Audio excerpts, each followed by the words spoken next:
Jinoyat ishlari bo'yicha Oqoltin tuman sudining navbatdagi majlisiga asos bo'lgan mazkur ishda qarzdor ota aybiga to'liq iqrorlik bildirib, haqiqatdan ham farzandlari uchun aliment undirilishi belgilanganligini, biroq hech qayerda ishlamaganligi sababli aliment pullarini to'lamasdan kelganligini tan oldi.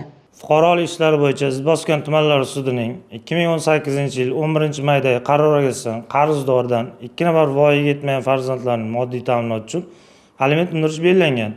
Mazkur ijro hujjati bo'yicha qarzdor bir necha bor ogohlantirish bo'lishiga qaramasdan aliment pulini to'lashdan bo'yin tovlab, davlat ijrosidan yashirinib kelingan. Shu sababli qarzdorga nisbatan qidiruv e'lon qilingan. Qidiruv harakatlari natijasida qarzdor topilib, bugungi kun holatiga aliment hisoblab chiqilganda 178 million so'mni tashkil qilgan.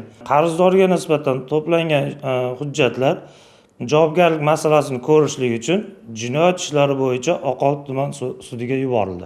Ishdagi ma'muriy huquqbuzarlik to'g'risidagi bayonnoma, sud buyrug'i, ijro ishi yuritishni qo'zg'atish to'g'risidagi qaror, qarzdorligi bo'yicha tuzilgan ma'lumotnoma va boshqa hujjatlar borligini inobatga olgan sud o'z majburiyatini unutgan otaning harakatiga huquqiy baho berib, huquqbuzarning aybiga iqrorligi, pushaymonligi, yetkazilgan zararlarni qoplanmaganligi inobatga olib, mazkur shaxsga nisbatan qonun sanksiyasi doirasida 15 sutka ma'muriy qamoq jazosi tayinlandi.